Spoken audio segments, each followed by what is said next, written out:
пленники из русского царства и знаменитые побеги. Раздираемая постоянными набегами и войнами, земля современной России была ареной для массового угона людей в плен. Традиция была не новой. Еще сарматы устраивали рейды вглубь лесной зоны, чтобы пополнить свои запасы рабов и выгодно продать. Эстафету переняли викинги, а затем хазары. После татаро-монгольского нашествия угоны в плен приняли регулярный и массовый характер, появление же Крымского ханства, главного центра работорговли в Европе, и вовсе придало явлению катастрофический масштаб. Однако пленных не считали врагами и трусами, к ним относились как к мученикам, так как в неволе мучили живот свой и испытывали полонское терпение. По возможности старались поддерживать не только попавших в неволю, но и их семьи. Сохранились письма из литовского плена Андрея Горбатова своей матери и братьям, где он благодарит за помощь: «Поминки свои ко мне посылаешь». Долгое время в Московском царстве существовал специальный налог – полоненные деньги, на которые выкупали пленных из татарского рабства. Впрочем, продавать татарам пленников было обычным явлением и для самих русских. Так рабы из Швеции и Финляндии появились в Крыму после Северной войны. Запорожские казаки нередко пригоняли туда польских или русских крестьян. Самым известным способом получить своих обратно был обмен. В 1614 году в окрестностях Новгорода произошел бой между немецкими людьми и русским отрядом. Немцев побили, а тело погибшего капитана Баннера русские воины забрали с собой. Противник предложил обменять тело убитого офицера на пленных казаков. Число меняемых казаков должны были определить на месте, так чтобы прибыльней и лучше. Обмен состоялся исходя из главного критерия «прибыльней и лучше». Еще одним распространенным способом вернуть пленных на родину был выкуп. Выкупали не только статусных невольников, князей, бояр и воевод, но и простых людей. Интересную историю рассказал в своей автобиографии русский дипломат Василий Даудов. В 1675 году Василий Александрович во главе Большого посольства с богатыми дарами и подарками был послан в Хиву и Бухару. Перед Даудовым стояла задача не только укрепить связи с Хивой и Бухарой, но также выкупить русских рабов. Миссия удалась, 63 русских пленных Даудов выкупил. На обратном пути дипломатический караван из русских пленников, среднеазиатских купцов и посланников бухарского и хивинского хана сделал остановку в Гурьев-городке.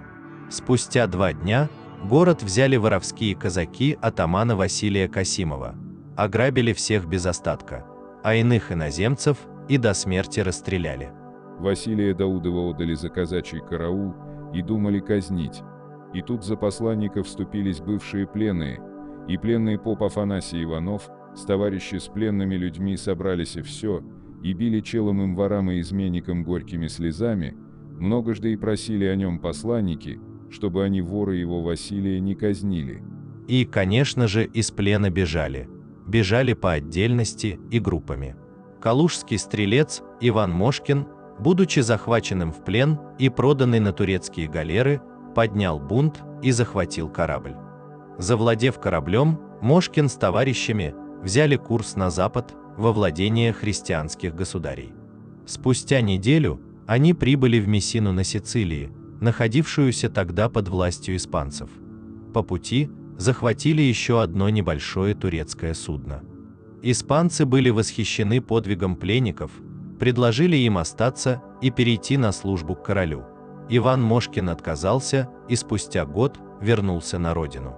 Государь за полонское нужное многое терпение и зараны велел приверстать в свою государеву службу к донским и к яицким кормовым казакам. Теперь уже не стрелец, а казак Иван Семенов, сын каторжный, продолжил свою службу в России. Иная история произошла с Максимом Немым.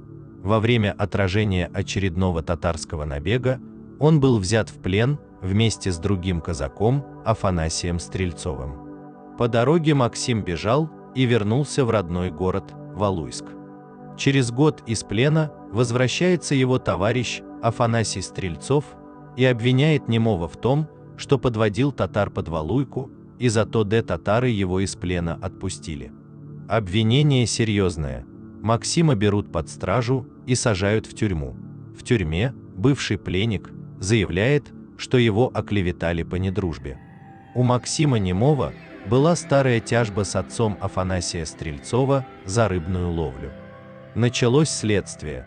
Сидельца дважды пытали, но Максим стоял на своем. Татар не наводил, из плена бежал, а оклеветан из-за старых разборок. Провели очную ставку и опросили свидетелей. Свидетели подтвердили, что у Максимка немого с Афонькиным отцом и с ним, с Афонькою, за рыбную ловлю и за пчелы недружба была. Разобрались, Максима отпустили под крепкую поруку.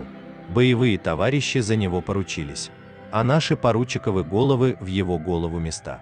Но побег из плена был не всегда возможен.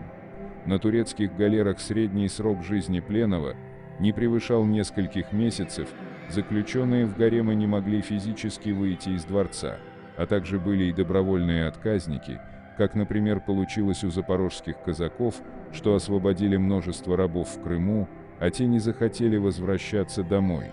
Пленных за такое убили.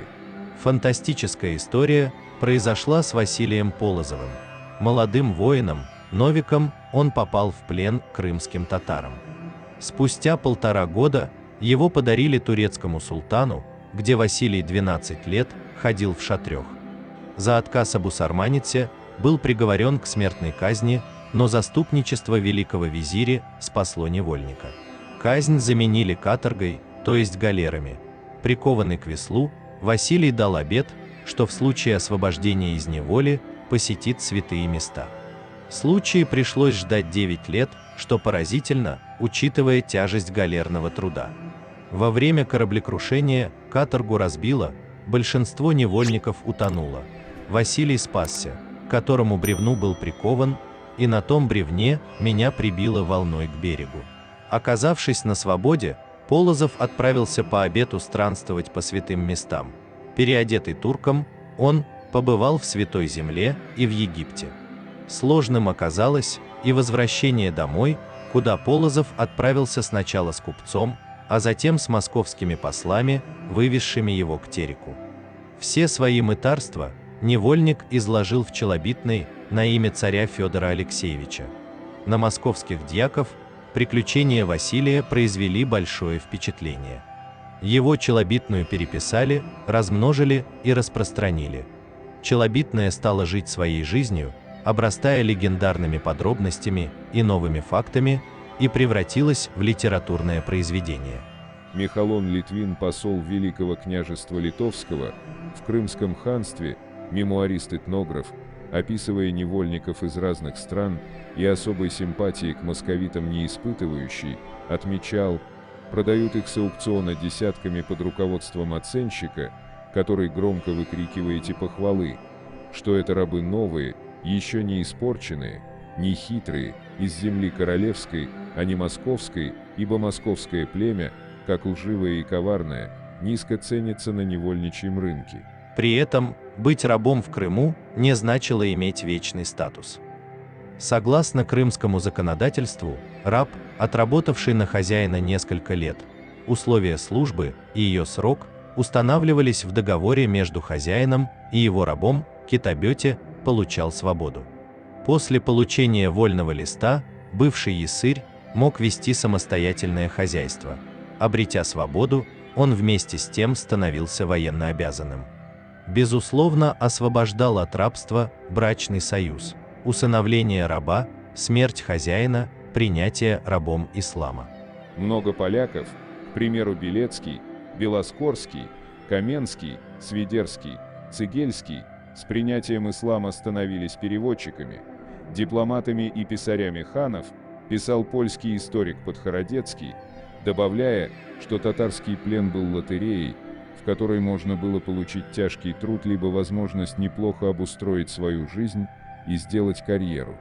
Хрестоматийной стала история пленника по фамилии Вергуненок, который объявил себя царем Лжедмитрием, и некоторое время татары даже держали его на царском положении, переведя в Бахчисарай.